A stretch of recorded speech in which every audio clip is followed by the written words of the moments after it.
Seeing it's 3 o'clock, I'm going to call the Tuesday, July 1st, 2025 meeting Environmental Resources Committee to order. We will start with the Pledge of Allegiance to the flag, followed by the Pledge of Allegiance. We'll remain standing for a brief moment of silence.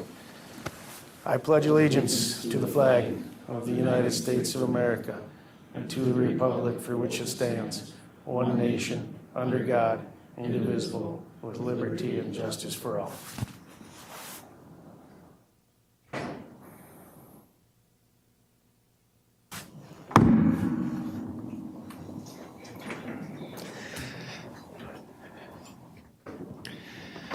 All right, next item, public comment. I don't believe, Shad, do we have anybody sign up for public comment?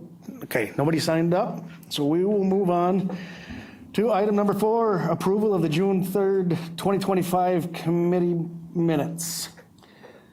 Motion by Supervisor Drabek, second by Supervisor Schoenborn. All in favor, say aye. Aye. Opposed? Motion carries. Item number 5, operational functions acquired by statute, ordinances, and resolutions. First, I'd like to ask everybody to please mute your phone or other electronic devices. The Marathon County Environmental Resources Committee is now meeting in public hearing on the location plans, specifications, and purpose of the following projects. 5A1 would be Stephen Gilly, rural residential to general agriculture, town of Gunther. 5A2, David Fulkowski on behalf of Adding Acres LLC, farmland preservation to general agriculture in the town of McMillan. I would like to introduce the members of the committee. I am Supervisor Mike Ritter. To my left is Supervisor Drabek, then Supervisor DeBrew, followed by Supervisor Schoenborn. We have Supervisor Kroll, Supervisor Unger, Tom Miller, who's our farm representative, Supervisor Kurth, and Marilyn Brend, who is our town's representative. We also have members of staff that are present. We have Lori Miskimmons online, the director of CPZ, Kirsty Heidenreich, the county conservationist, Shad Harvey, the land resource manager, and Garrett Poggle, the land use specialist. The establishment of the ERC committee is required by law for purposes of administration of county ordinances and land conservation programs. The committee must follow state laws and local ordinances as written. The committee cannot change or ignore any part of the ordinances or state laws, but must apply laws as written. The purpose of this committee is to hear and decide on proposed ordinances, ordinance revisions, rezoning petitions, and provide direction on land conservation and planning programs. The ERC committee will give a full and fair hearing to any person applying for a rezone petition. A tape recording is being made of the meeting, which will assist with preparation of written hearing minutes. The committee is interested in hearing all pertinent comments and questions. Each hearing will be opened by reading the public notice and allowing staff to present a staff report, including evidence from any on-site inspection. The application and anyone wishing to testify will be sworn in and allowed to give testimony. Witnesses will be called in the order of these: first in favor, second opposed, and then third as interested may appear. The committee may ask questions of the zoning staff and applicant. It is necessary that we set a reasonable time limit on individual statements and on overall length of the hearing. To promote orderly discussion, anyone wishing to present oral testimony or ask questions related to the hearing should state your name and present your testimony or question so it becomes part of the official record. We request that you avoid repetition. Once the committee has all the necessary facts, the chairman will close the hearing, allowing no further testimony, and the committee will deliberate and decide in front of the public on whether the applicant has met the standards in the ordinance. No additional testimony from the public is allowed during deliberation. However, the committee may question staff for purposes of clarification. After a decision is made, the committee will proceed to the next hearing. Many of the decisions made by the committee are a recommendation to the Marathon County Board of Supervisors, who will take up the matter at a future county board meeting. Contact staff for more information regarding this county board process. So the committee will now hear the application of item 5A1, the petition of Stephen Gilly, rural residential to general agriculture, town of Gunther. Garrett, do you swear to tell the truth, the whole truth, nothing but the truth? I do. All right. All right, so this is for Stephen Guiley, petition to rezone land, staff report July 1st, 2025 for the Environmental Resources Committee. The petitioner is Stephen Guiley, located at 1971 Crescente Drive, Kronewetter, Wisconsin, 54455. Property owner is the same. Location of the rezone, area proposed to be rezoned is located west of the intersection of Camp Road and Jones Valley Road. The petition of Stephen Guiley to amend the General Code of Ordinance for Marathon County Chapter 17 Zoning Code to rezone lands from RR Rural Residential to GA General Agriculture, described as Lot 2 of Certified Survey Map number 19076, document number 1846078, located in the northwest quarter of Section 17, Township 26 North, Range 8 East, Town of Gunther, parent parcel number as listed. The Town of Gunther Town Board met on May 12th, 2025. Marathon County Environmental Resources Committee is meeting today, July 1st, 2025 at 3 p.m. A legal advertisement was published in the Wausau Daily Herald. Notice of the zoning change request was also sent by regular mail to adjacent property owners within 300 feet of the subject property.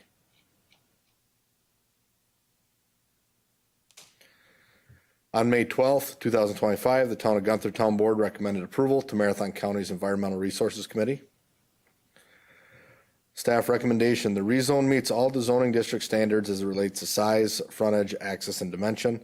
The rezone also appears to be consistent with the purpose and intent of the town's comprehensive plan and as indicated by a town resolution.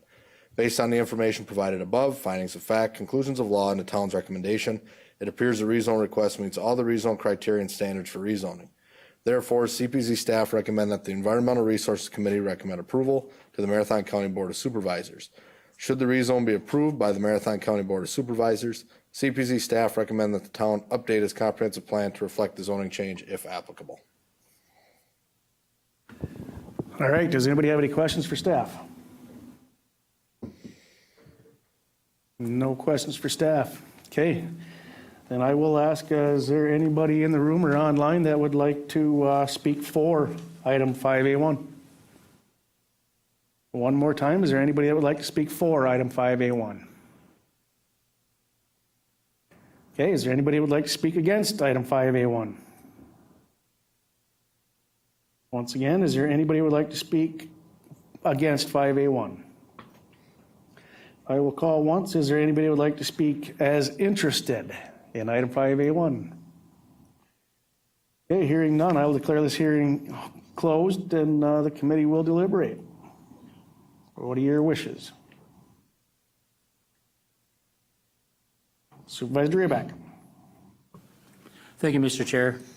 I'd like to make a motion to approve the rezone of Stephen Gilly from rural residential to general agriculture based on the finding of facts as presented by staff and conclusions of law and also the town's approval. Okay, Supervisor Drabak with a motion. Do I have a second? Supervisor Schoenborn with a second. All in favor, say aye. Aye. Opposed? Okay. It is approved. So now we will go on to item 5A2, the petition of David Falkowski on behalf of Adding Acres LLC, farmland preservation to general agriculture in the town of McMillan. All right, this is for Adding Acres LLC, petition to rezone land, staff report July 1st, 2025 for the Environmental Resources Committee. The petitioner is David Falkowski, located at 201-808 Galvin Avenue, Marshfield, Wisconsin, 54449. Property owner is Adding Acres LLC at 206-500 Drake Avenue, Marshfield, Wisconsin, 54449. Area proposed to be rezoned is located just east of the intersection of 1 Mile Road and Drake Avenue. The petition of David Falkowski on behalf of Adding Acres LLC to amend the General Code of Ordinance for Marathon County Chapter 17 Zoning Code to rezone lands from FP Farmland Preservation to GA General Agriculture, described as the southeast quarter of the southeast quarter of Section 11, Township 26 North, Range 3 East, Town of McMillan, parcel number as listed. The Town of McMillan Town Board met on June 9th, 2025. Marathon County's Environmental Resources Committee is meeting July 1st, 2025 at 3 p.m. A legal advertisement was published in the Wausau Daily Herald. Notice of the zoning change request was also sent by regular mail to adjacent property owners within 300 feet of the subject property. On June 9th, 2025, the Town of McMillan Town Board recommend approval to the Marathon County Marathon County's Environmental Resources Committee. Staff recommendation, the rezone meets all the zoning district standards as it relates to size, frontage, access, and dimension. The rezone also appears to be consistent with the purpose and intent of the town's comprehensive plan and as indicated by a town resolution. Based on the information provided above, findings of fact, conclusions of law, and the town's recommendation, it appears the rezone request meets all the rezone criteria and standards for rezoning. Therefore, CPZ staff recommend that the Environmental Resources Committee recommend approval to the Marathon County Board of Supervisors. Should the rezone be approved by Marathon County Board of Supervisors, CPZ staff recommend that the town update its comprehensive plan to reflect the zoning change if applicable. All right, does anybody have any questions for staff? No questions for staff. Is there anybody that would like to speak for item 5A2? Is there anybody in the room or online that would like to speak for item 5A2? Is there anybody who would like to speak against item 5A2? Once again, is there anybody that would like to speak against 5A2? Calling once, is there anybody that would like to speak as interested in 5A2? Seeing none, I'll declare this hearing closed and the committee will deliberate. What are your wishes?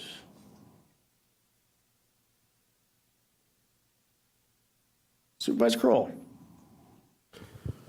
Thank you, Mr. Chair. I'd like to make a motion to approve the petition of David Falkowski on behalf of Adding Acres LLC from FP Farmland Preservation to General Agriculture in the town of McMillan based on the staff findings, conclusions of law.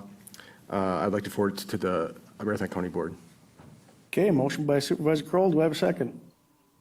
Supervisor DeBrew with a second. All in favor, say aye. Aye. Opposed? Motion carries. We will move on to item 5B, your review and possible recommendations of the county board for its consideration. 5B1, Town of Wausau, amendment to the comprehensive plan pertaining to the addition of an overlay map to identify areas within the township that the town has deemed compatible with wind/solar development. Chad, do you need to be sworn in for this one or no? No, I don't know. Okay. So essentially, as far as this one goes, this is just an amendment to a comprehensive plan. So I know in the past, this committee has seen zoning ordinances and things that they've had to approve. The comprehensive plan is literally, or is a guiding tool for the town. The map they provided is just kind of where they see it being compatible in their town. It's not necessarily an enforceable document. So as far as going against state statute or anything like that, it's perfectly okay for them to identify an area in their comprehensive plan that they feel is compatible with wind and solar. They did provide us with the information that we require to send that to the committee. So it's just essentially the committee we're just looking for approval to pass it on. Does anybody have any questions or comments for staff? Anybody want to make a motion?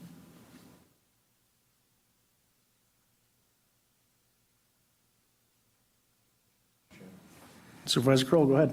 Thank you, Mr. Chair.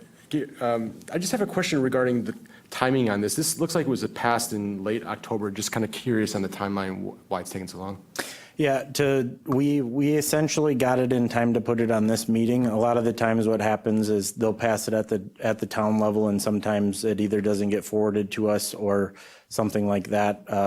Something like that occurs where either we notice it and then say, hey, this still needs to come to the committee level, and we help them through that process. Okay, any other questions, comments? Does anybody want to make a motion to move this forward? Anybody want to make a motion to move this forward? Supervisor Draybeck. Thank you, Mr. Chair.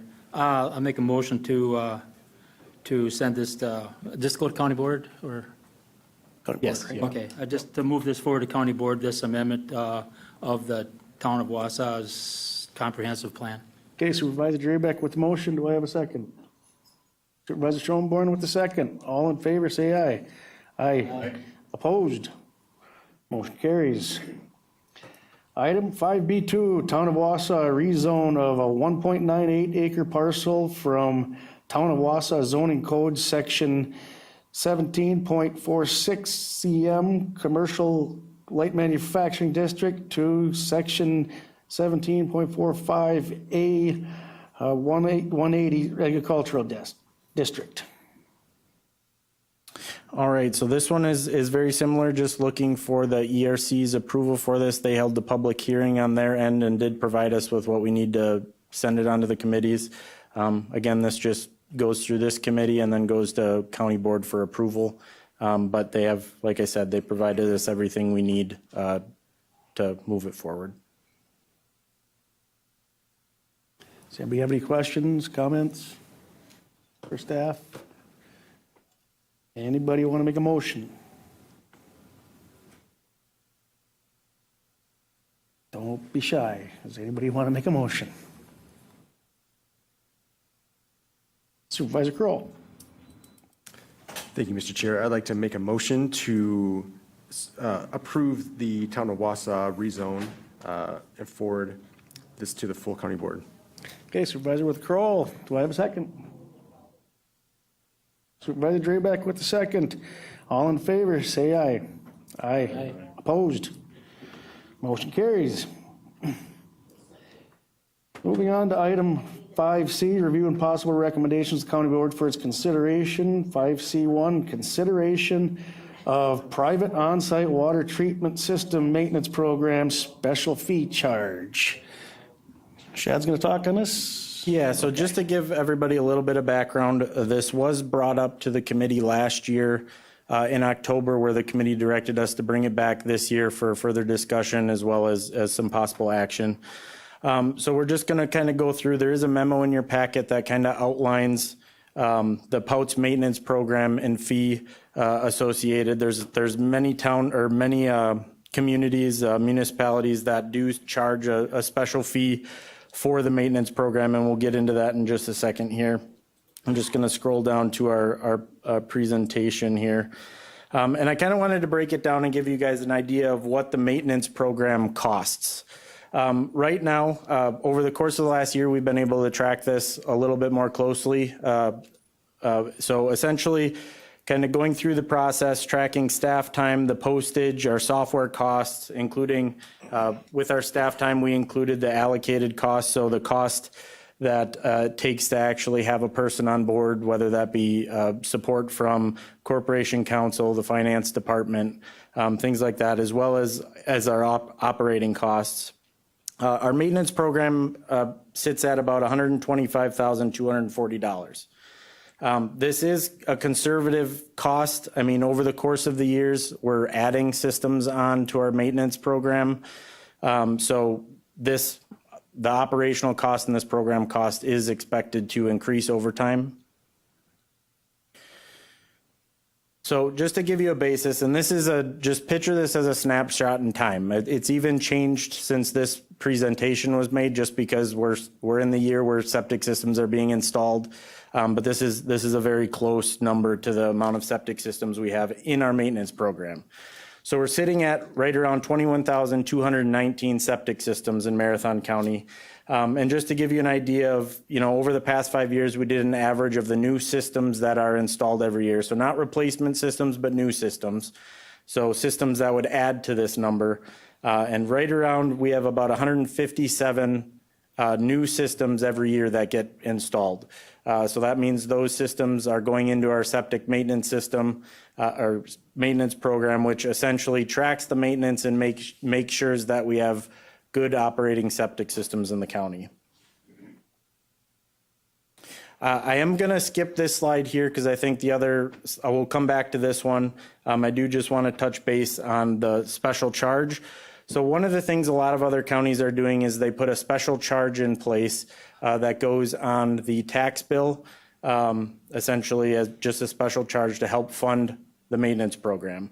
Right now, there's 31 counties in Wisconsin that actually charge a fee for running their septic system program, specifically the maintenance program associated with it. It is a state mandated program. However, there's really no funds from the state to actually operate said program. So 31 out of the 72 counties do have a maintenance program. Out of those fees, the average fee for those counties, they charge around $8, and that's per year. I did want to note that Milwaukee County doesn't have septic systems. I think they have one holding tank in their entire county. So they're a little bit different, but they're not included in the 72 counties in this just because they don't have septic systems. Touching base a little bit, so we have a total of 83,903 parcels in the county and a total of 21,219 systems.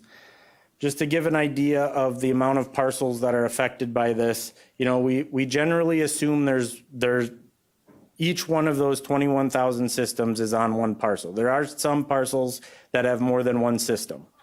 I think and just to give an idea of who is affected by the maintenance program and whatnot, Supervisor Kroll did ask to get some information regarding, you know, the percent population that utilizes POUT systems versus septic system, or versus like a municipal system. We did use the 2020 census data, and out of the 138,000 people, the estimated population that uses POUTs is around 43,808 people. So really the individuals that are using the septic system maintenance program, it's 31% of the county. So the maintenance program, not everybody is in it, only individuals that own septic systems.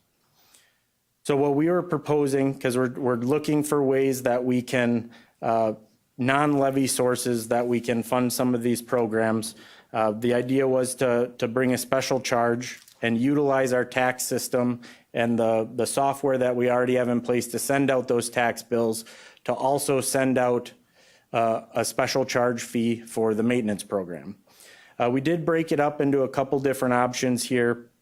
Currently, the 100% levy funded is what it currently is. So every citizen in Marathon County right now is paying to operate the maintenance program.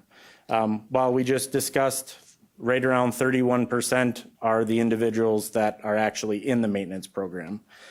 So a few options here. If we wanted to fully fund the maintenance program based on a special charge, it would come out to be about $6 a year. That would go on the tax fee, which is below the minimum average that all the other counties are charging. Another option, kind of moving down the line here, if we wanted it to be a 25% levy funded, 75% special charge funded, the fee would be $4.50. And then a 50-50 would be right around that $3 mark. So those are kind of the options we have in place. I just wanted to talk a little bit before we get into too much discussion of the process on implementing this. So the first is, do we want to pursue the special charge? And at what level? So what kind of fee and whatnot? Essentially, to implement this fee, it's a process that we've gone through in the past. It's just the general process as far as an ordinance update. We would update our septic system ordinance, and part of that is the draft ordinance, which is included in your packet. But we distribute it to towns for their comments. We have to submit the draft to DSPS, which they do a review on it to make sure it's in line with their state code as well. ERC would hold a public hearing, make a recommendation to a county board.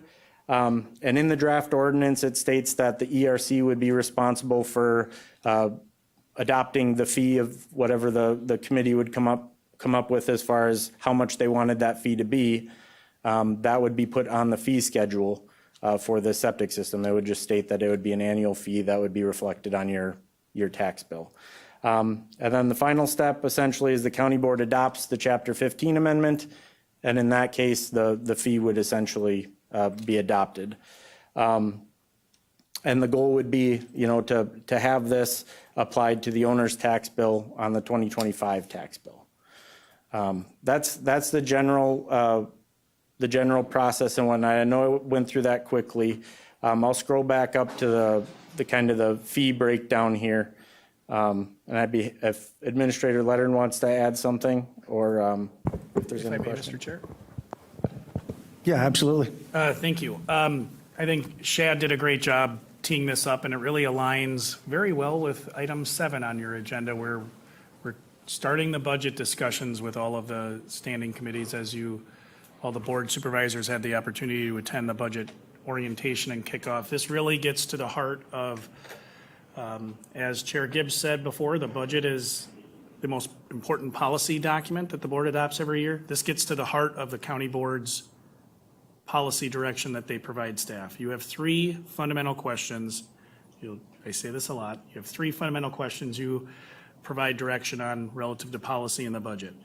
What programs or services we offer in the county, to the extent afforded that flexibility by state law. As Shad alluded to, this is one of those where you don't have the flexibility. It's a mandated program. Correct. Counties have to do it. The second question is at what level of service you want staff to provide the program. This is, again, one of those areas where there are rules about what we need to do in terms of POUTS maintenance. So you don't have flexibility there. But where you do is at what cost? This is a program, as Shad alluded to, depending on how you estimate the population that it's serving, you're either at a quarter of the parcels in the county, or with some population projections, you're talking about 30% of the population. So it serves a defined population of individuals.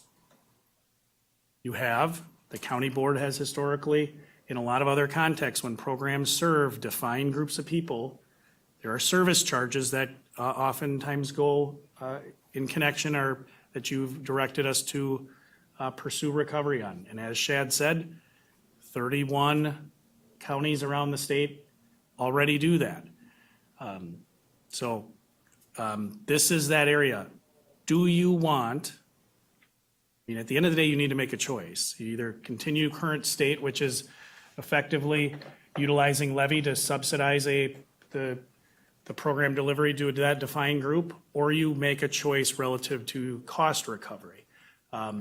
Again, it serves a portion of the county population. The flip side of that population, I know everyone knows this, right? If you're not on a POUT system, you're on a municipal system. Municipal individuals on a municipal system pay into those municipal systems. I was having a conversation with a department head. I didn't bring this topic up, and she shared, oh man, I just got my bill from the village of Edgar. Man, my wastewater cost just went up a ton. You've seen that in the news. Those are direct, 100%, generally speaking, the operation of those municipal facilities are cost recovery. What it costs to deliver the service, they bill back to the users. So you haven't historically done that. Other counties have. So I'll end with one other before I end. The alternative, going back to the budget orientation and kickoff, if we don't keep pace with our increased costs and those alternative revenue pursuits, I just want to reinforce, we are going to have to cut services elsewhere, either service levels or services. The new money coming in is not keeping pace with the increase we're going to see through net new construction and shared revenue. That's a reality I think you all know. So that, again, is the context. In terms of what that looks like for staff, I'll tell you, before this meeting started, we're doing a compensation review of our compensation schedules. We haven't moved those schedules since we did our analysis in 2022. We implemented in 2023. Short explanation, again, just to provide context, we need to make some significant moves in those scales in the neighborhoods of 10 or higher percent. So just to illustrate again, cost to do business, cost to deliver services increase.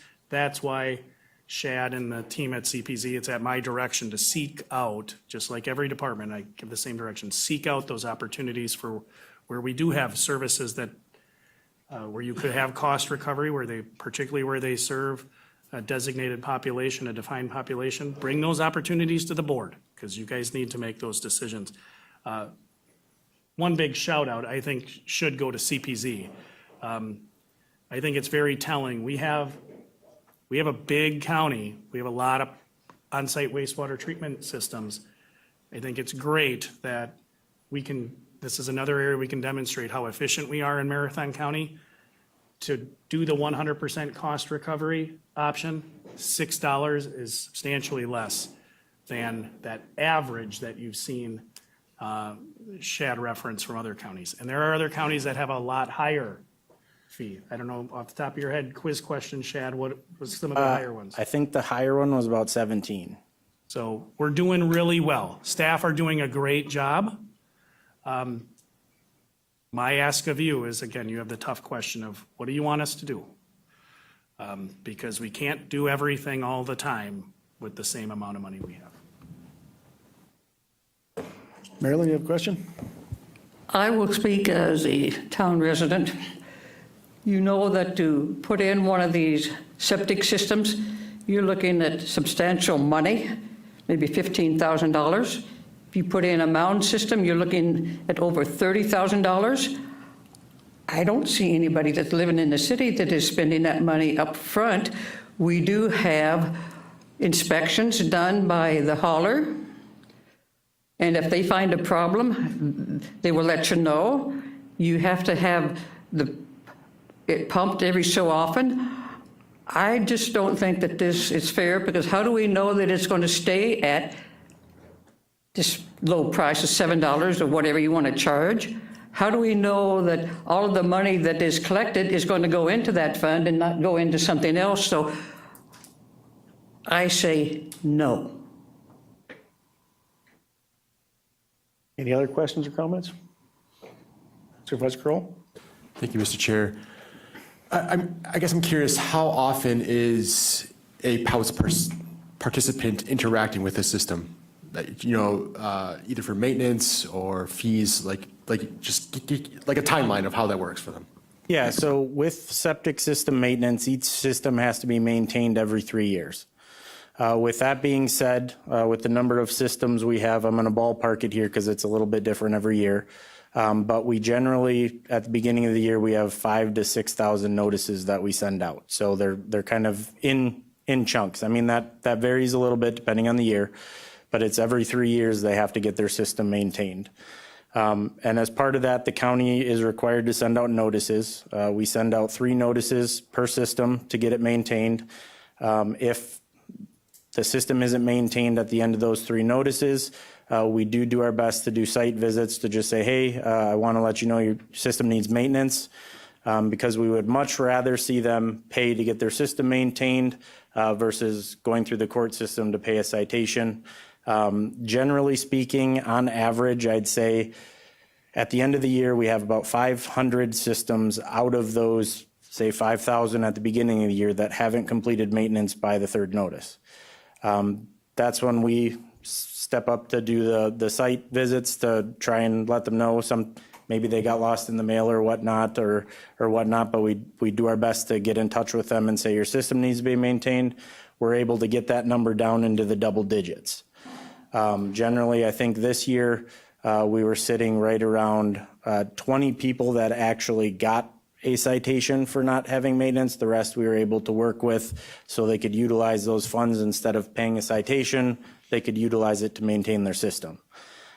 We try and work with everybody as best we can. Once they get to the citation stage, we even offer an opportunity to get out of the citation if they get maintenance scheduled, because depending on the time of year, some people don't like to get their system maintenance in winter.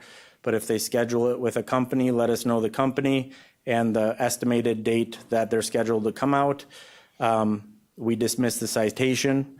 That way, again, they can use that money instead of spending it on the citation and having to get the system maintained, they can use that just to get their system maintained. A lot of the times, the individuals that end up getting a citation, it's because there's been zero contact or no willingness to work with us in a sense. So in that fashion, we have to go that route, and it has to go into the court system. So, and once things go into the court system, costs do go up. The operating a courtroom and things like that, the actual cost of that is significantly higher than it would be for us to just cite all 500 people. We actually reduce a lot of court cases and things like that because of those site visits. Marilyn? One other comment is when you do have it pumped out, it's going to cost you anywhere from $175 to $200 for maybe 3,000. And they inspect it to see that septum is working properly. When we first started out, I know we had to send in a notice it was pumped, and then the hauler did. Now the hauler turns it in. So you see, I'm still against it. Anybody else have any questions? Supervisor DeBrew? As I was studying this, to me, it's a no-brainer. There should be a fee for the people that use the service, should be paying for it. I don't, unless I'm missing something. I mean, I live in the city, but I assume I'm paying for some part of my sewage or whatever, right? I would imagine that's part of my tax bill. And $6 isn't much. It probably will go up. I would imagine over time, everything. I don't know of anything that's gone down. But I would have to assume that it might go up, but $6 is a pretty small fee. Of course, I'm not have to pay for it. I'm probably paying it anyway on my taxes. But so that's just my thought. I like the $6 special charge. Okay, we have Supervisor Robinson. Thank you, Chair Ritter. I strongly encourage the committee to consider it. We have a $200 million county budget. We get $55 million through property taxes, and the rest comes from other sources, sales tax, grants, aids. But fees and permits are an important part of that. We have the most restrictive levy limits in the country in Wisconsin. We can increase the levy by net new construction. Net new construction in 1 year did not even cover the increase of our health insurance premiums, much less the cost of raises for our employees. So we're faced with the dilemma of what do we cut and how do we pay for programs? This fee is a way of basically asking the people that benefit from the service to pay for it. A similar discussion that we had relative to the ice rinks, where we wanted to get the users of the ice rinks to pay for more of the operation of that, and we did that earlier in this year. I would strongly encourage you to consider it and look at it, because our revenue sources are somewhat limited. This is, while it seems like a small amount, it is a very helpful amount in terms of funding the staff at CPZ in their role of trying to maintain these systems. I guess what I would have to say, I live in a very rural area. I own my own septic system. I pay to get it pumped. Yeah, we pay a lot to get it put in, so I agree, I sympathize with that. But we also choose to live out there. I also pay a lot more in gas in my car just to go to the grocery store. It's part of our lifestyle. We do put a lot of money up front, but I also have a hard time asking people living in the municipalities. They have no choice over what their utilities would be. If a utility decides to put in a big PFAS filtration, they don't have any choice. They absorb the cost. We have choices to make out in the country, but it's our choice. I really have a hard time asking the municipality people to pay my fees. I guess that's just kind of how I'm built. And I also would hate to see if we asked them to pay. I don't want people lining up to use my bathroom. So, any other questions or comments? Supervisor Ribbeck. Thank you, Mr. Chair. I guess I think that municipalities, most of them, when they put in their sewers and stuff, they get grants and a whole bunch of other stuff from the state. And where does that money come from? It comes from all of us, right? So maybe everybody should be paying back. I agree with Marilyn. I'm not voting for this. Yeah. Supervisor Robinson. I would like to point out that in most cases, I think all cases, when the sewer and water is installed in front of it, there are special assessments that are levied against the properties to pay for much of that infrastructure. Yes, there are grants for the treatment plants in that, but there are also loans that have to be repaid as a part of that. So they're, having been the recipient of special assessments, when I lived in Franklin Street, when they redid the street, that, you pay for those upgrades associated with your property. Supervisor Kurth. If I heard correct and read right, is like 157 on the average shed new septic systems. Has there any thought been given into increasing that charge for the new septic systems? Housing values are going up. For someone to pay a surcharge on a $400,000 or $500,000 house is kind of a small bill. And for the average homeowner like yourself, Mike, that's been paying pumping, keeping it going, and part of the inspection is make sure that after 25, 30, 40 years, is it still a valid system? My just question is, can we look at passing some of that cost on to new construction?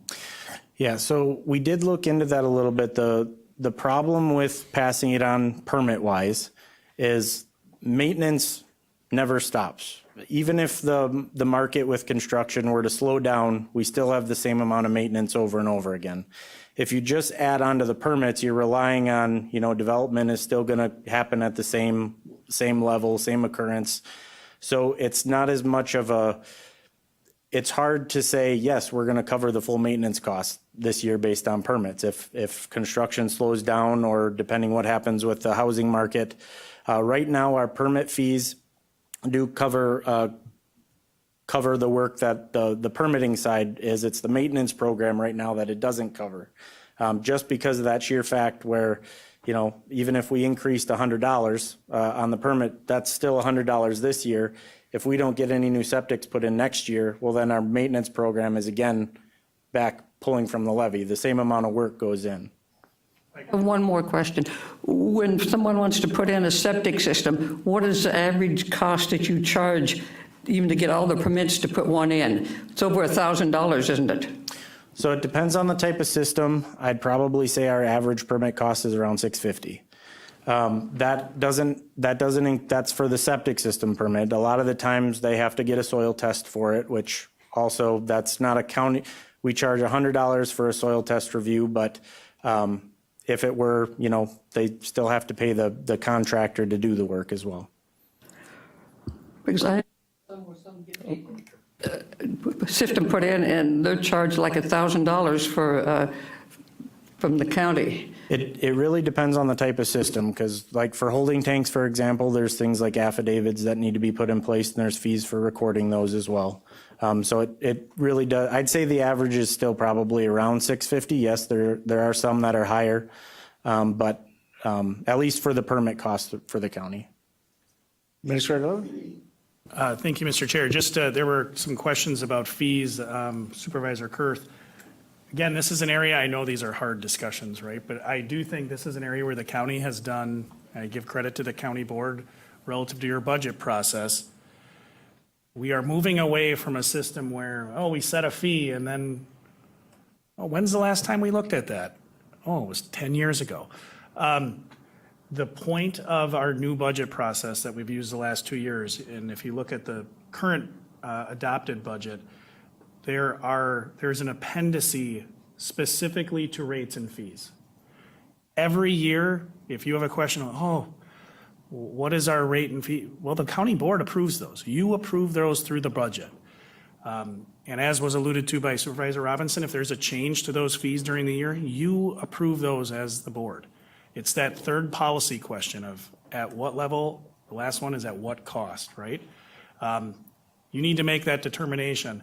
At the end of the day, inaction continue the status quo is a course of action.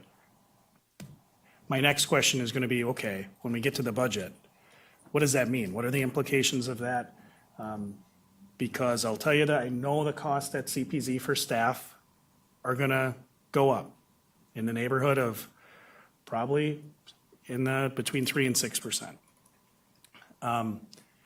My hope and my challenge to department heads, and they've done a great job over the years, is always be looking for those opportunities to be as efficient as possible. That's why if you came to staff and you said, hey, let's do this, the staff kind of recommendation here is if you're going to choose to implement a cost recovery, the best way to do it is through the tax bill. There's another way to do it. You can send out individual bills. It's less efficient, it's more costly, and Chad can get into that if you want. We are always looking for the most efficient ways to do things. Again, I think it speaks to the fact that staff have done well to cover our cost, quote unquote, true cost, see how much allocated overhead we have in there, but to run the program, on the maintenance side would be a $6 fee per year. Supervisor Drabek. Thank you, Mr. Chair. I would just like to ask a question here on this because I get calls from constituents from time to time. They don't like this wheel fee or wheel tax, okay? They're fed up with fees. This is another fee they're going to be even more fed up with, even though it's not much. I get that. Thank you. Anybody else? Supervisor DeBrew. I just know we bought our house in Wausau probably 10 years ago, and since then, I think our taxes have gone up by almost 50%. Now, that's a choice we make, right? We chose to move to the city. Wausau's taxes are not cheap, but on the other hand, when you compare it to other counties, I think we're right in the ballpark. So services cost money. Someone's got to pay for them. And I think where we live and how we live is a choice we make. And I think that somewhere I would like to know what I'm paying for our sewage. It's certainly not free. We paid for it somewhere. If someone digs up a road in front of their place, they put a new sewage and stuff, I think there's quite a fee that goes with that you pay. So it's not like we're just not paying nothing for it. We're paying, I don't know what the number is. I wish I did, because it'd give me more to talk about. But I think we make a choice when we live in the country. I like country living, but there's a price, for that also. Supervisor Kroll. Thank you, Mr. Chair. This is really great discussion here on the committee, and I just wanted to give my point of view. So last year, I took a backseat to this discussion. It was a very deliberate discussion, and as a person who lives in a municipality, I feel I didn't have a major voice. But after hearing from some constituents, this, I think, is a good idea to include this fee for a couple of reasons. One is that our costs are increasing every year. We know this now. So we either have to cut funding somewhere else or increase taxes to provide a service for the people that actually use this service. The benefit of this is that it's actually a targeted way to increase or to push the cost onto specific users. And what I mean by this is so for example, we have a wheel tax, and where that money goes is it's not really contributed to each specific person that has to pay that wheel tax. So if a person lives outside of a municipality, they're using a lot of county roads. A person who is inside the municipality is not using it, but they're still paying tax to upkeep those roads. So this is a targeted way to specifically get the fee to a specific set of people with a third of the population here in Marathon County. And the last thing is that, as the Supervisor Kurth had referenced, we have 157 new people every year that are having their services. That is an average of $1,000 every year where the tax levy has to account for that. It's going to increase every year. And over time, that compounds on itself. So it's 1,000 this year. It'll be 1,000 next year. It'll be 1,000 the year after. That's going to compound, and that only has to be offset by the tax levy.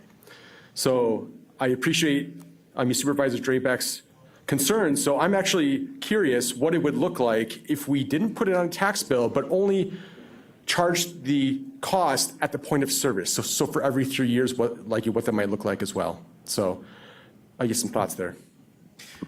Yeah, so there's a couple things to consider with that. One, if you wanted to do a quick and easy calculation once every 3 years, you could say, just multiply the 6 by 3. However, Really, what adds the cost on to doing it that way is right now our system is set up to do the tax bill once every year. We'd likely have to get either new software or a new way to track, who's paid, when they've paid, tracking them down when they haven't paid, which adds a lot of staff time. We did a separate calculation for just issuing bills, essentially, and that increased that $6 would have to go to around 10. So it increases it significantly. And honestly, the biggest cost of that is staff time, being able to, again, it's if somebody doesn't pay, it's tracking down the payment, it's making sure, even if you transition, so in order to submit a report to us, they had to pay. Even that, our system isn't set up to track that. So we'd have to have a separate tracking system just to track and see if they paid for that report to be submitted.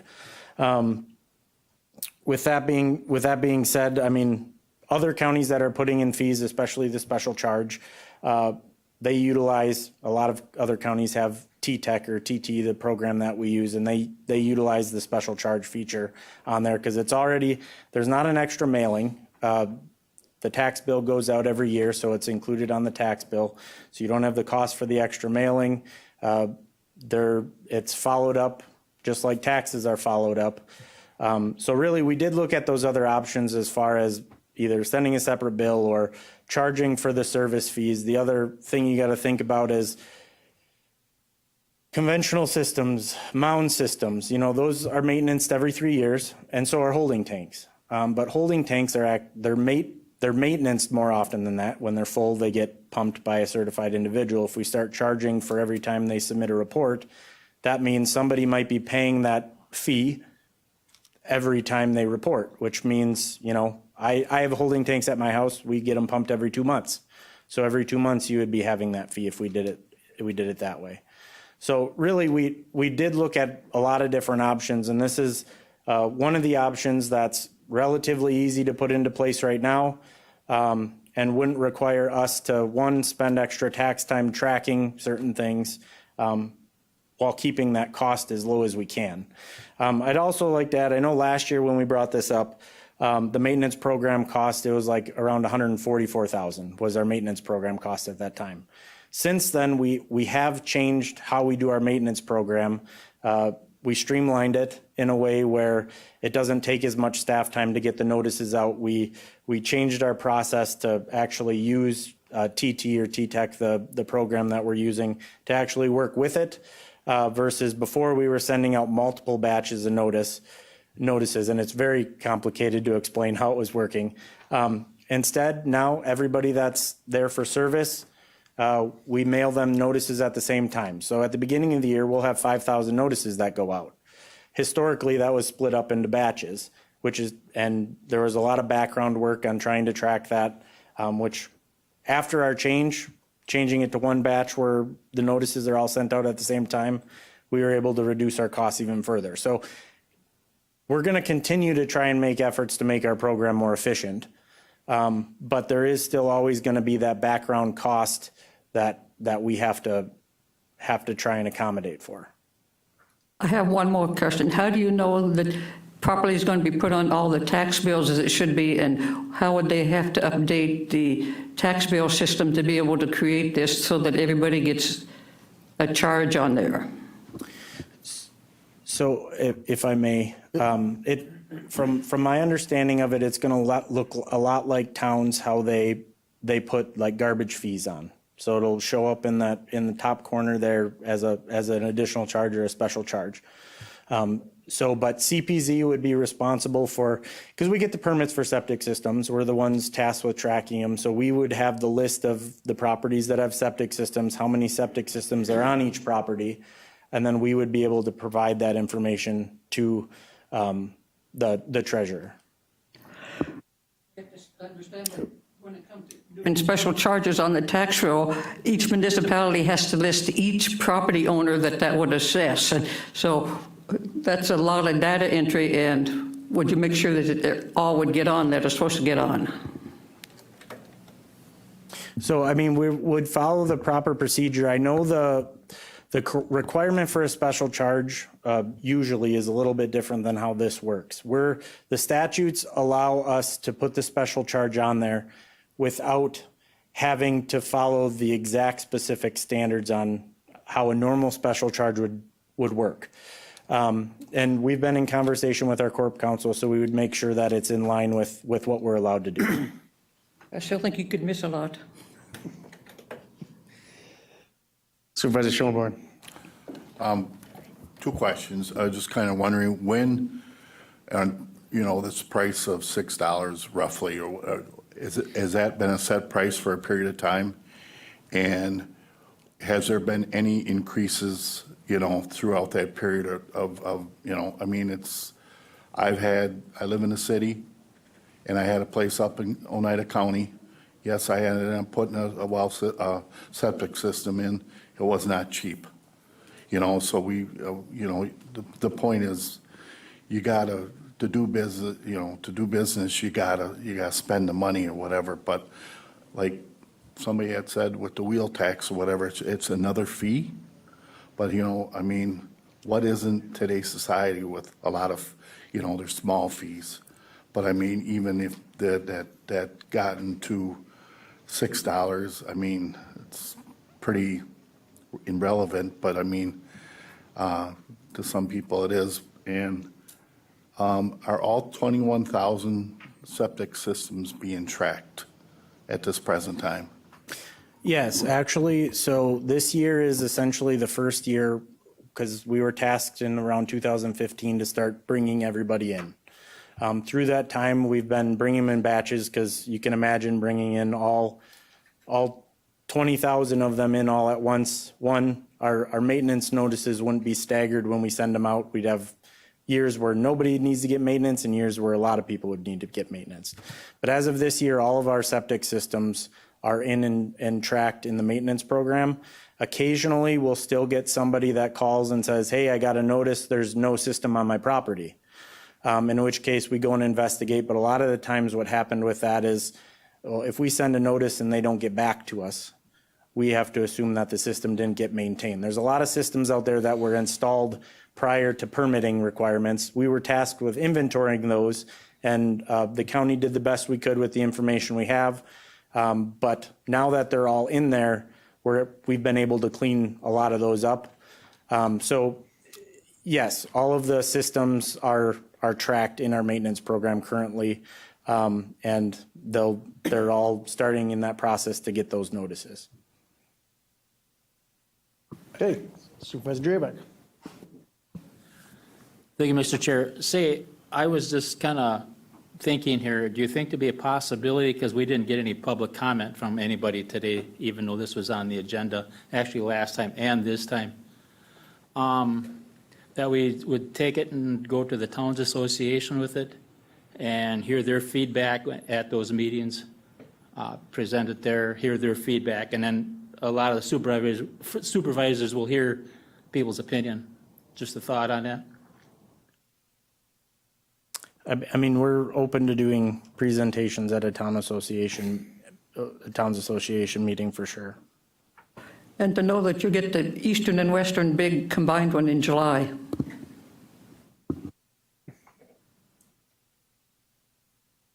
Supervisor Gibbs. Thank you, Mr. Chairman. So, but I do believe there's a requirement, and you mentioned in the process that there's a public hearing requirement. And so the public would have an opportunity at that point to provide feedback during a public hearing. But it's required if we go to something like that, there's a public hearing. Yeah, so, and the one thing I'll also add is with any ordinance update, we send it to every town in which it affects. So in Chapter 15 affects all townships in Marathon County, whether they're county zoned or not.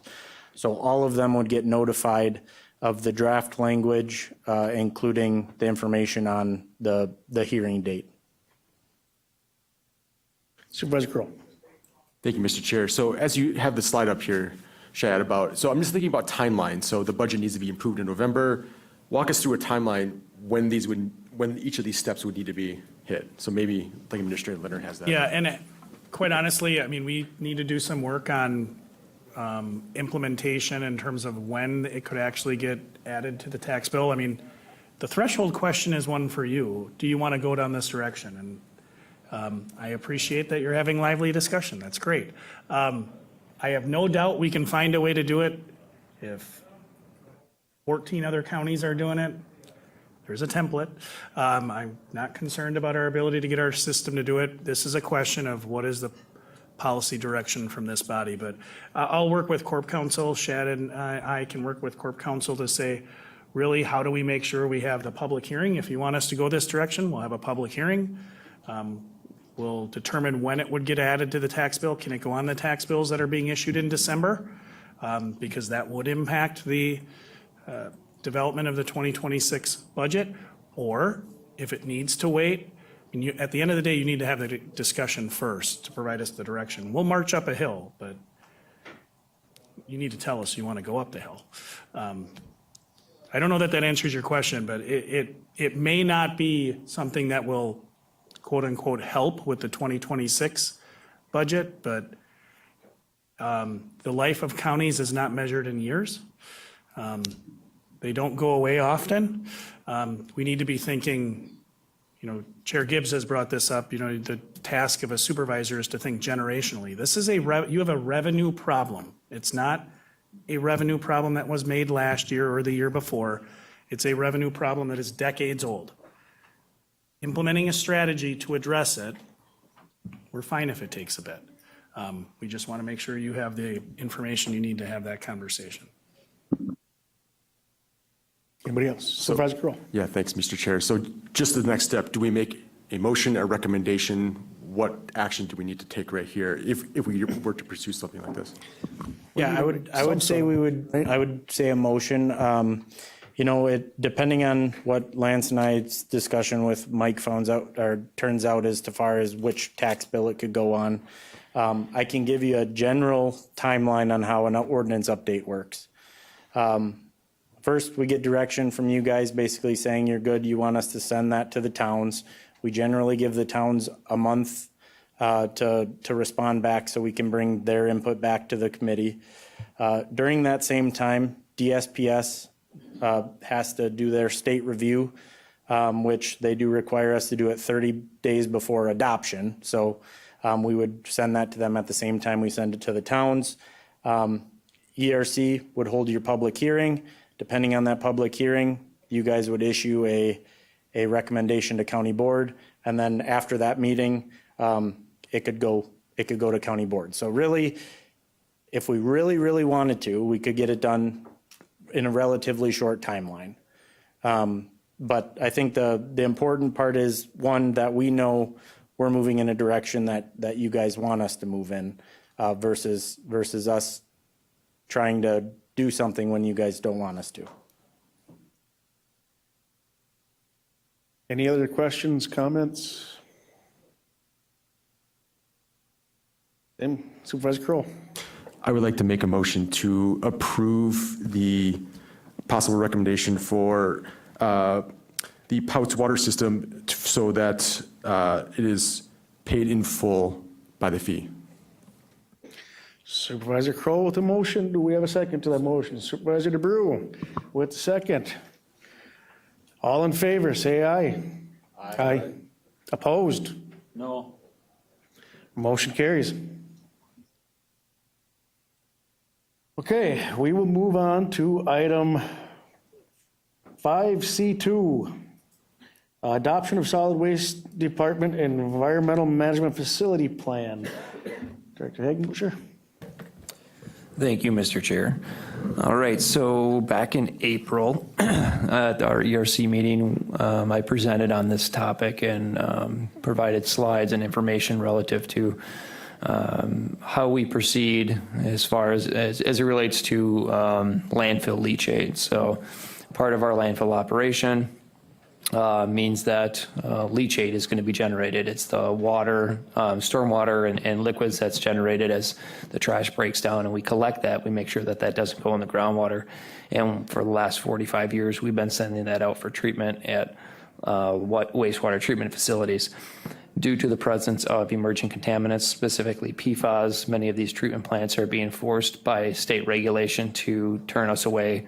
Even though we're passive receivers, we don't, there's nothing we've done to generate the PFAS. We're just a combination of everyday household trash in a small area. They're being concentrated in the leachate, and we're being seen as sources, and we're being left to figure it out on our own.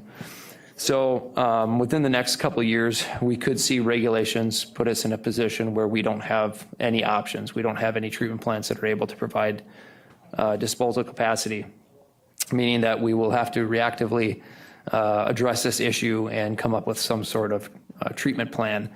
So at this point, we've been given the direction from the Solid Waste Management Board to at least identify strategies that we can implement in the event that that is the decision that has to be made. To continue to maintain a compliant operation with all the environmental laws, we need to come up with some sort of plan so that we can treat our leachate on site or pre-treat and then haul off site. So we've put together a facility management plan. That plan was actually, we had a public comment period for 30 days throughout May and June, and then a public hearing at our Solid Waste Management Board meeting on June 16th, which all these details are also summarized in the packet for us here. So I'm just providing this brief summary, but at this point, we've developed a plan. We've identified that the best value would be to do full on-site treatment through a reverse osmosis system, which essentially takes the leachate, the liquid, and presses it through high pressure through membranes so that only the water is able to pass through and the contaminants are stuck inside, concentrated, and then put back in the landfill. So that we feel is the most cost-effective approach as identified in the table that's been provided in the packet here. And as far as funding mechanisms, we're also evaluating what options exist there. So at this point, there are funding mechanisms through the state's programs. One specifically is the Clean Water Fund program. And right now, which we may not have this ability in the future, but right now they're dedicating funding towards emerging contaminants, specifically projects that are dedicated to solving issues with PFAS, and that's exactly what ours does. So we may have the ability to receive principal forgiveness, essentially, through this loan, where we wouldn't have to pay back up to $3.5 million of this project. So that's something that looks very attractive in the event that we do go down this road and that we do have to build and operate a plant of this magnitude. Planning for it now, taking advantage of the principal forgiveness funding that is available through the state seems to make sense. So we've been working on an application. We submitted a draft application in March of this year, and the final draft is due to the DNR on September 30th with a final application date of October 31st. Within that final application, it is a requirement that we have County Board adopt the environmental management plan that then provides submittal of the application to the state's Clean Water Fund program. So at this time, that's essentially what we're seeking. We're seeking approval from ERC to move this on to a county board level so that we can adopt the environmental management plan for the solid waste department. Okay, so now just to be clear, we're not approving funding, correct? We're just moving forward with plan. getting the project going forward. Correct. Okay. Anybody else, questions, comments? Supervisor? Yeah.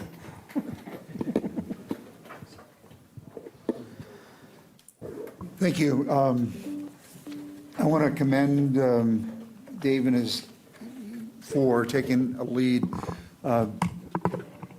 By way of interest, I serve on the DNR's PFAS External Advisory Committee, and Dave and I are members of Wisconsin Green Fire's Contaminants of Emerging Concern work group, and we spent a lot of time looking at PFAS and PFAS-related issues. PFAS are forever chemicals. They don't break down quickly. The strong carbon-fluorine bond makes them very indestructible, which is why industry likes them.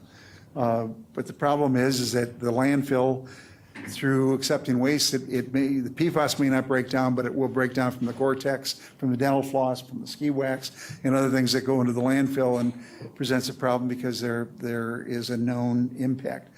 I think this is something that the county should do.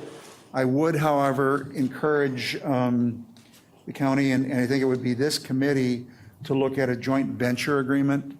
The reverse osmosis system that they're looking at basically takes the leachate and consolidates it or condenses it into a smaller quantity.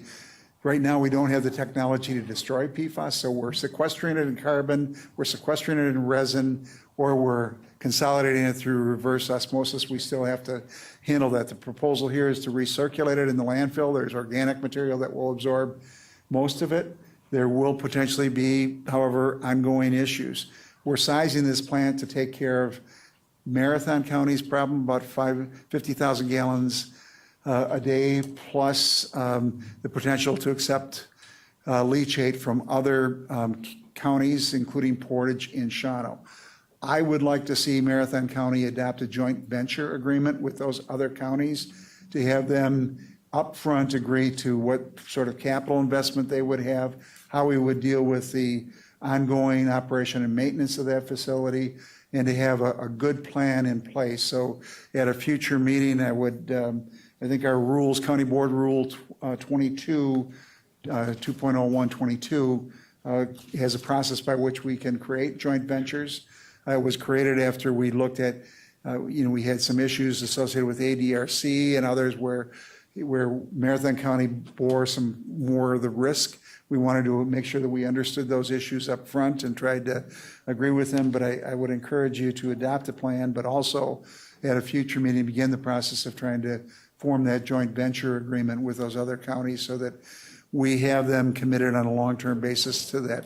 These chemicals are forever chemicals. They will be there while the landfill is operated and after it closes, and we will need to treat the leachate going forward, both from the historic landfill and from the leachate that we accept, and I think that's why the agreement would be needed.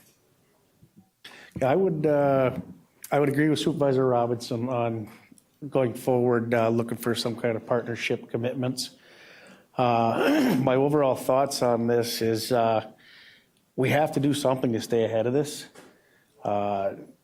All it's going to take is these people that are taking our leachate now to just cut us off, say, no, we don't want it.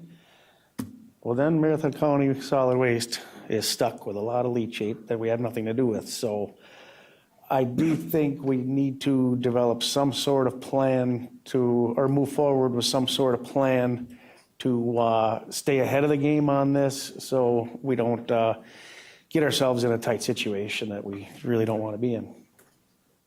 Anybody else have any questions, comments? Would anybody like to make a motion to adopt this, to move this plan forward? I guess, Mr. Chair, I'll make a motion that we move forward with at least getting information and starting the planning for this. We have to do something. Our options are getting less and less, and the longer we wait, it's not going to get no cheaper. Supervisor DeRue with the motion. Do we have a second to his motion? Supervisor Unger with the second. All in favor, say aye. Aye. Opposed? Motion carries. Okay, now we're going to move on to item 5C3, adoption of the Wausau Merrill Trail Master Plan. Director Polly. All right, thank you. This is put on your agenda today. So what this is a master plan that was put together to identify a corridor, potentially using the WPS property. There's a long corridor of WPS property that's between Wausau and Merrill that way back in the day was thought to be used for an electric rail car, which never got built. So that kind of stemmed what the use of that corridor could be. But this has been a conversation that's been had about how to connect these two communities for many years. It's part of the DNR's trail network plan, labeled as Corridor 18 as a future state trail that would connect the Mountain Bay State Trail to the Bearskin Trail. Essentially, the whole trail system would connect Illinois to Michigan in their long-term plan. But a few years ago, there was a nonprofit group called the River District Development Foundation out of Merrill that's very, very interested in this corridor or connecting these two communities. They mainly do work within Merrill and Lincoln County. They helped fundraise and build the whole River Bend Trail that's in Merrill, as well as the facilities that are along that trail. But they contacted me, the DNR representative who works on our state trails with us, as well as Dean Bovee, who's the Forestry, Land, and Parks Director for Lincoln County, to begin this discussion. And with WPS at the table, we had contacted WPS. They were very interested in looking at this corridor for potential, although no agreements have been made, no contribution or commitment on the part of WPS at this time, just that they were open to looking at this corridor. So the River District Development Foundation decided or offered to fund this entire master plan study out of their funds that they have for their group. So it didn't cost the counties of Marathon or Lincoln any dollars to complete the study. This did go to the Park Commission with the acceptance of their donation for this study back in March of 2024. And then we developed an MOU with them to pay for that study and to work on the study with us in Lincoln County and this River District Development Foundation, and that was approved by the Park Commission in 2024. So over the last year, we did choose MSA. There was an RFP that went out for the development of this master plan. MSA Professional Services was contracted with to complete this, and it was a year-long process. There was some within this master plan, you'll see they talk about the community engagement sessions that were had. Marathon County had one in the city of Wausau. We had it at Eastgate Hall, and then Lincoln County held one as well at their courthouse in Merrill. We had over 30 participants at both of those, which is pretty good for an open house public hearing, although not a huge amount, with a lot of opinions, many for, many against. A lot of landowners came. All the landowners along the corridor were all directly communicated with and sent a letter with all of the information that we were being looked at from MSA. All the townships were communicated with as well that were affected. So the Village of Maine, Town of Texas, I know I'm going to miss all of them along the way, but everybody was communicated with while we were going through this input process. And so what this master plan really looked at is it looked at mainly that WPS corridor. It looked at the gaps within that WPS corridor, and it looked at the terrain along the 15-mile stretch that would link Wausau to Merrill. Ultimately, the goal would be to link the River's Edge Trail in Wausau at Gilbert Park, that will be eventually at Gilbert Park, to the River Bend Trail in Merrill. Everything has river in it, because it essentially follows the Wisconsin River along the way. As we were doing this study, they found a few areas where either a landowner was adamantly against this in the future, so they worked around that and put alternatives in, or the terrain was too difficult, that it would be too costly. There is some wet areas, so if it was a really long boardwalk that was too costly, they put in this plan alternatives along the way to bypass some of those areas. We also have in this corridor, it's along the railroad corridor that's currently there, so of working with the railroad and getting their input as well.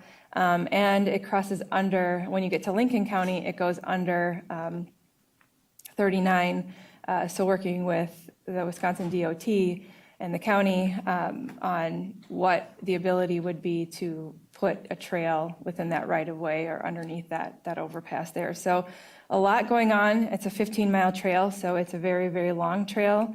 If you'd build it all at one time, it's very, very costly. But this master plan was really to engage, especially WPS, look at what those challenges might be, not only for us as the counties as we work, on our parks and our public spaces going north, but also for the DNR as we work with them on identifying the future state trail corridors and stuff. And so this master plan does not obligate either county, Lincoln or Marathon, to any dollars, to any construction. It's really merely a plan that shows us where our difficult areas might be. For us in Marathon County, it would part of this corridor would link, the city of Wausau to Brokaw County Park, that's in the village of Maine. It would also link Brokaw County Park upriver then to the Wisconsin River Forest Unit. So those are our properties that we currently own along this corridor as well. So, a few years ago, we had Matthew Construction, who owns the land just north of Brokaw County Park, that wanted to divest of some of their land that they were no longer using for their mining operations and stuff. So the county purchased, yes, we did purchase that land from them. And that's kind of how we guide just like our forestry plan guides any land purchase that might have. This plan would kind of help with that if there were any opportunities for either Marathon or Lincoln County to obtain land or obtain an easement that would eventually maybe work within this corridor for this trail. WPS, like I said, has no obligation to this. They are open to it, so they haven't shut the door to say absolutely not. But they're also working with, this plan was delayed because they're working with American Transmission Corporation on potential power lines in some of this area as well. So through this, our consultant had conversations with them to see if they were to build out that corridor, they might build it outright with, and then possibly even let the trail be underneath those power lines, kind of like our Rails to Trails plan. So they're all open to that, although nothing has been. But they liked the fact that we were working on potentially this plan that just gets them aware of other possible uses for their power lines and their easements as well. But at this point, it's just a plan just to show us what's possible, what our challenges are, how we might link these two communities. But again, no obligations to this, to the county at all. But we took it to the Park Commission last month for discussion. They reviewed this. We would like to see the county have some sort of say or buy-in into this plan. This is a plan that is owned by us. The money was donated to the county, so the county owns these plans and at any time can change them, or if a landowner gets changed and the new landowner either wants the trail and the old landowner didn't, we can put that back in, vice versa. If a landowner obtains property and would not want it, then we work around that. So the plan can be changed. But it is merely a guide as we look forward to, a future potential trail or connection between the two communities that's not on the highway or on a county highway. So if you have any questions, I'd be happy to answer them. I think I covered most of the points that we were going to discuss. Does anybody have any questions for Jamie or comments?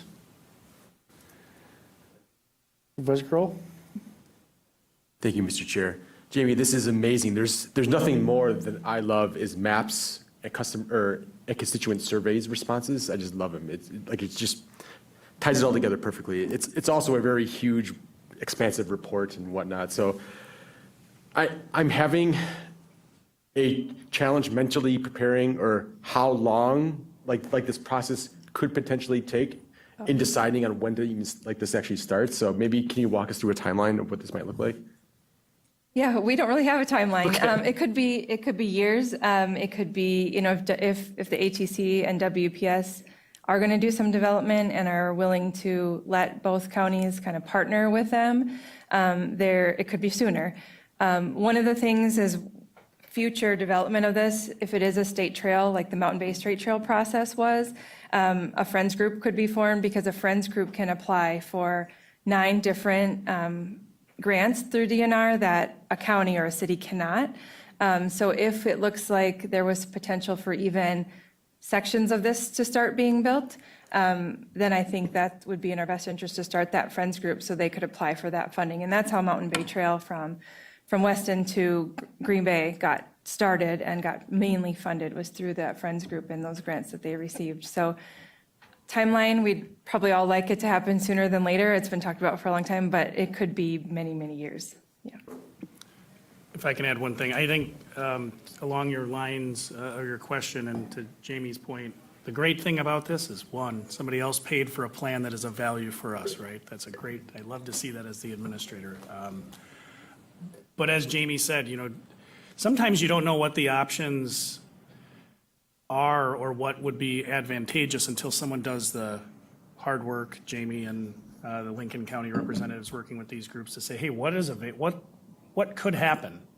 And when you chart out what could happen, every once in a while, things fall into place and they can happen. And it's not normally in my experience, it hasn't always been on our timeline per se, but at least you have a plan that is on the shelf so that when the occasion comes, you say, actually, this fits. So I think Jamie's right. I mean, we would be foolish to sit here and say, well, actually, in 37 months, we'll be at this point, and 52 months, we'll be here. But engaging in the conversations about, what are the options? I think everyone looks at this and says, hey, that would be great value, right? You think about the Sparta Elroy Bike Trail. How many people travel to go to that thing? I mean, I went there numerous times as a kid and as an adult. I lived next to the trail that Jamie just referenced, the small town of Greenleaf that I lived across the street. The bike trail ran up to De Pere and then Green Bay and across all the way over here. So there's a lot of value in those things, but they take a lot of planning. Like Jamie said with the rails to trails, I mean, it's a good thing when those planning efforts can happen because once somebody else buys it, if it changes from one use to another, it's really hard. Sometimes it's hard to go back. So it is a long plan, but like the Park Commission looked at it and ultimately adopted it as any purchase of land, as you all know, has to come back. I mean, it has to go to the board. Staff will bring, hey, this is in the plan. Do you want to move forward or not? But otherwise, we just are people showing up and without this, you have no context to what the vision is. But it's got to be your vision. There are a lot of groups, like Jamie said, they got a donation for a plan. Engage the governments to put the plan together, engaged private industry to do it. But it's only of value if it's in line with the direction you have. It is consistent with your strategic plan about leaning into outdoor recreation. And a lot of the other efforts we've talked about at the county, you've talked about at the county board meetings. But if you have questions, Jamie can answer them, not me. Chair Gibbs, you have something? Thank you, Chairman. Jamie, I know ATC had 2 alternate routes on that transmission line from Merrill to the Wausau and eventually to Weston, I think. Have they determined which route they're going to use? I know they were working on, one was on one side of the river and one was on the other side of the river, closer to the trail. Not to my knowledge, but from our consultant, it sounded like they were leaning towards the one that was closer to our trail, because she did mention that to us, just pointing out a few areas where it would overlap with the trail plan that we put together. Okay. But I don't believe they've picked one yet. I thought they were still in public hearing phases on where that was going. Yeah, Jamie, it's maybe too early for this. Is any of this trail going to be forced to be on County Road? There is, in the section throughout the plan, there is a couple small areas, especially around, I believe it's the town of Texas, where there's a small park there. So it comes out to County Road W. It would be not, I believe the plan all calls for it to be off of the road into the right-of-way, but it would be adjacent to the highway. So I don't believe there's any on-road, but it would be, there's some within the right-of-way in small sections of County Road W.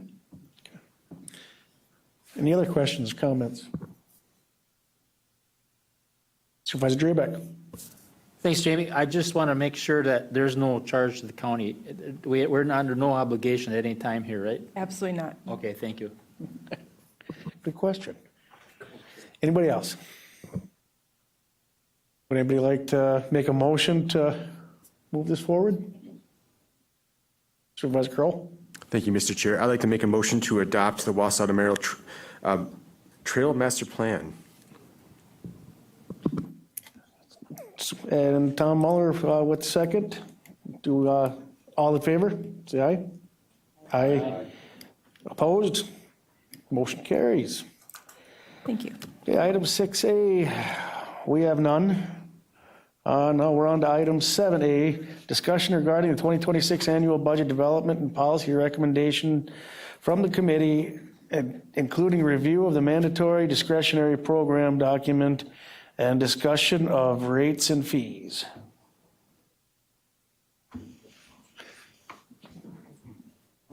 Supervisor Robinson. Well, thank you.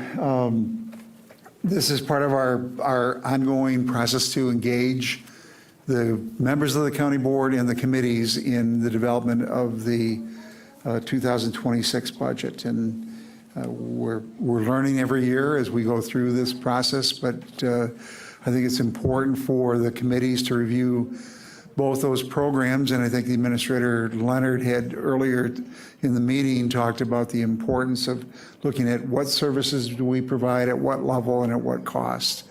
And we really value your input. So if you could look at those programs and departments that are under your review, we've got parks, CPZ, and solid waste. Solid waste doesn't impact the levy per se, but there are programs that are there that could do it. But if you could look at those and prioritize those, and if there are areas that you would like to see additional services, we would ask that you identify those, but understanding that there's a limited pot of money, that there may be a corresponding reduction in services somewhere else.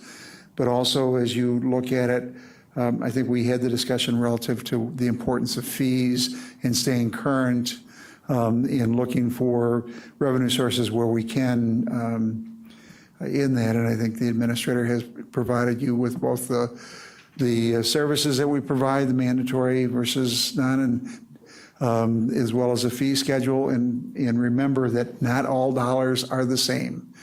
And it's something you can cut part of the $200 million budget, and it may have no impact at all on the levy. Or there may be other programs that are 100% levy dependent. So I think you need to keep in mind what the programs are, who they serve, what the funding sources are, and what the priorities are. Administrator Leonard,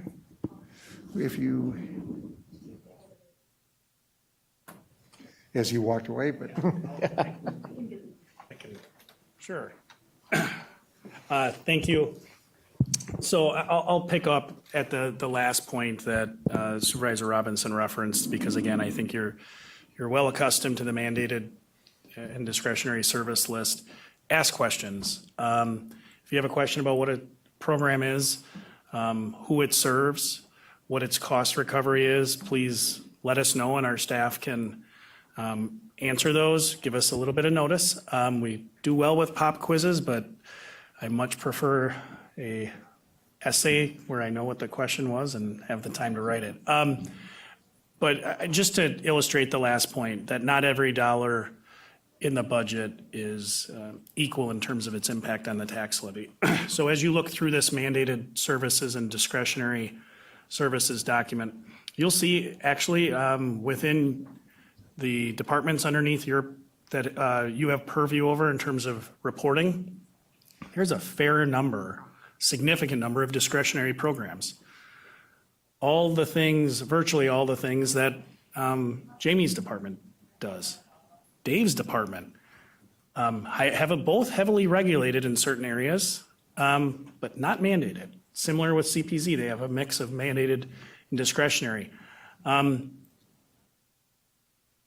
Camping. You can decide, hey, you know what? We're not going to compete. We're going to get out of that business.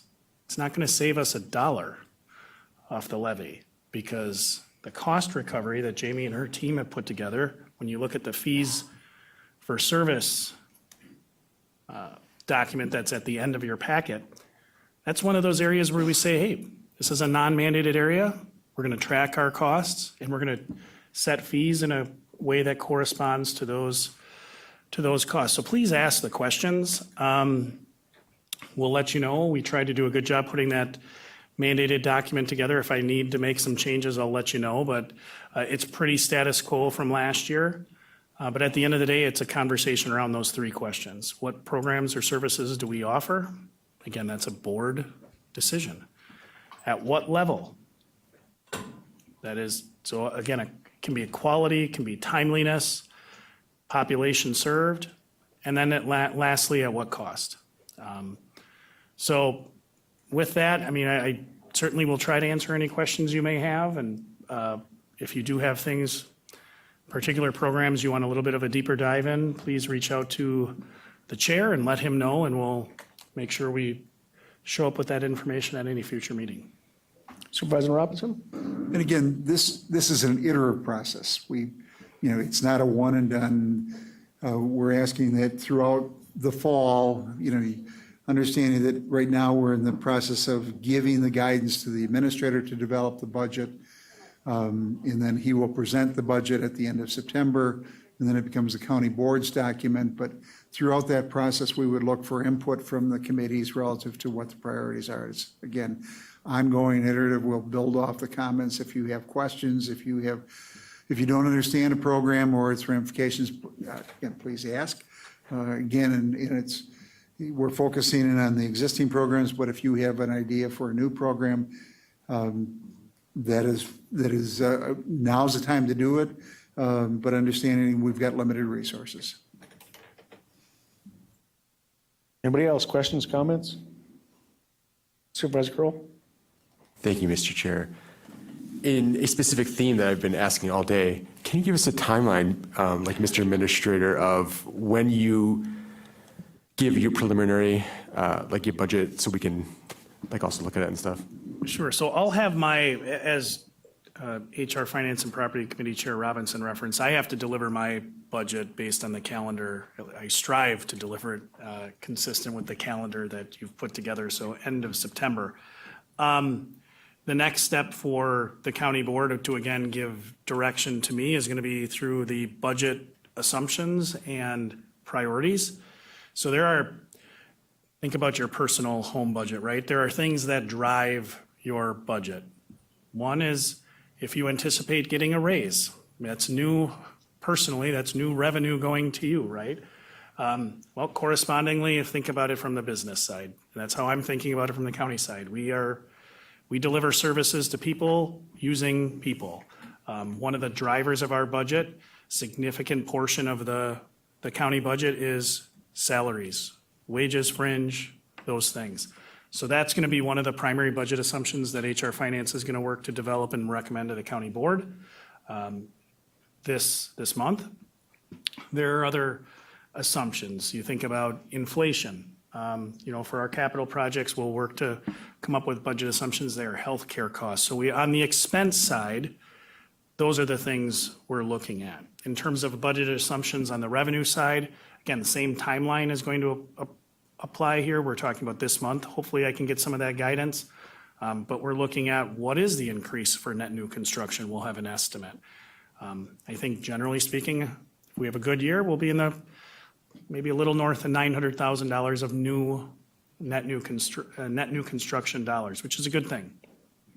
Then we'll have some minimal increases in shared revenue, perhaps minimal increases if we continue our process for sales tax projections. So all told, just like every year with the county budget, we're going to need to find areas of efficiency. The board last year made some strategic decisions relative to use of reserves that those were decisions you really can only make one time. So I'll also get guidance on whether or not you want to look at providing new positions to departments. In light of the anticipated compensation increases that we're going to need to retain our current staff, I certainly don't see significant increases in number of positions, particularly those funded with tax levy. That said, that's a board decision. Similarly, with respect to use of reserves, as I referenced before, I don't anticipate getting guidance to dip into general fund reserves, particularly in light of the action you've taken over the last several months to purchase property for potential relocation of a highway facility, those are things you use reserves for. So I don't know that I'm answering your question, but in terms of budget will be done, has to be adopted in early November.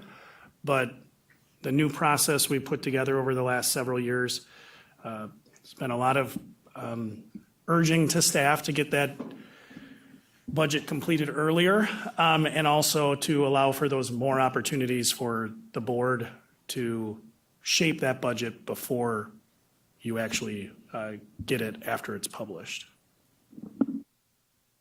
Any other questions, comments? I will just reiterate, if you do have, think of any questions about any places you think you might want to cut, ask the question. Because I think if I had $1 for every time I heard that every dollar is not the same, it might help out the county's budget. But it is very true. So ask the questions. If you have any ideas or anything that you want to bring forward through this committee, please reach out to me, and we'll do whatever we can to get that taken care of. Okay, so if there's no other discussion on this, item 8, the next meeting is July 22nd, 2025. Oh, that was the special meeting, correct? Yes. Kirsty, did you want to talk about that a little bit? I would love to, Supervisor Ritter. Thank you. Yes, so many of you received some phone calls or texts or emails from myself or Director Ms. Skimmons asking about the special meeting coming up on July 22nd. And we all know July is absolutely wild. We are in the thick of summer. So unfortunately, about half of you are able to make that meeting. And I wanted to connect with you all on this because the purpose of a special meeting focusing on some of these conservation topics is, these meetings are oftentimes very heavy with other topics like the rezones and many other important items to get through. And we truthfully just don't have the time to dive into some of these conservation items with you all. So we did have a conservation meeting last July. We got a lot of great feedback on that. And since then, we really haven't been able to connect with ERC, letting you all know what projects we've been up to on a daily basis over the last year. You're also well aware that, over the last 9 months or so, we've been taking a deep dive into talking about what can we do to improve surface water quality, especially in the Big O Plain watershed. And so following up on the homework that you all have given us, we've been meeting diligently with a wonderful work group of farmers that have volunteered to give us their time. And I'm very happy to report to you that we had a meeting last week where they said, okay, go to ERC. We think we've got it here. We've come up with some compromises and solutions, and it was just a wonderful meeting. Felt like I walked out of that building floating on a cloud. So I am eager to communicate that to you, which I was planning on doing at this July meeting, but it makes me a little sad to think that, half of the folks will be missing when it's such an important topic that we really need to talk through together. So one thought is, we could keep the July meeting. We could try to record it via WebEx because it's not scheduled for this room. Another meeting will be in this room. It's scheduled for the conference center. So we can only record via WebEx over there. We don't have access to this video equipment. Or alternatively, we could put that topic on the August ERC agenda and maybe just keep it a goal to try to have a special conservation meeting, early this fall together. I anticipate we would like to have a decent amount of discussion.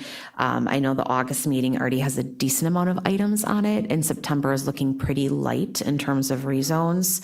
But that being said, I know that ERC also directed us that we would, we're aiming for the school in November that Supervisor Kroll had brought forward, and I agreed that that's a great timeline. So that's kind of what we're looking at. I mean, there are other items we'd love to talk with you about other than our animal waste ordinance work group. We also wanted to talk to you about some municipal wellhead protection efforts that we're working with municipalities on for their municipal water. We wanted to touch base with you on the Fenwood Creek watershed, our priority watershed, and the work that we're doing there. Also some really exciting projects we're doing on Big Bass Lake, and then let you know what our EPIC farmer-led group has been up to. So that's just a taste of the items that we'd like to talk with you all on. So Supervisor Ritter, I'm not sure if you want to poll your crew or what the next step is, but that's the download from me. Yeah, I can definitely see at least having the groundwater work groups decisions put on the agenda for the August meeting. And then maybe the other stuff, we could try to organize special meeting later on when maybe people aren't so busy. Does anybody else have any thoughts or comments on that? Supervisor Crowell? Thank you, Mr. Chair. I'm thinking we can move it to the 4th of July and just have a big old party, if that's possible, but. Someone bring fireworks then. Exactly. That'd be fun. So I really enjoy our county board voting meetings that are on Tuesdays at 6 p.m. I would appreciate it if the meeting was again tried to be scheduled at 3 p.m. of the same day. Just for me personally, it works really well to have that all lumped up and just get it all out at once. So, thanks. Any other comments? So I think if we could try to get this, the groundwater work group's findings on our next month's agenda. And then, Kirsty, if you want to just try to come up with a different date, maybe poll the group and see, give us some options and see what would work out best for everybody. That sounds good. And just for clarity, we've been calling it the Animal Waste Ordinance Work Okay, Group. Animal Waste Ordinance. Just not to be confused, because we do also have a groundwater work group, which you are on, Supervisor Ritter. So just making sure It's true. we're talking about the same thing. This is true. So, okay. Okay. Sorry, so just to confirm then, the next meeting would then be August 5th, correct? Yes. Okay. Yes, so then, the next meeting would be August 5th at 3 p.m. Right here in the Assembly Room. Okay, item 8A, committee members are asked to bring ideas for future discussion. Do we have any announcements, requests, or correspondence? Okay, item 9, adjournment. Do I have a motion? Supervisor Drabek with a motion, second. Supervisor Schoenborn with a second. All in favor? Aye. Meeting is adjourned. Thank you, everybody.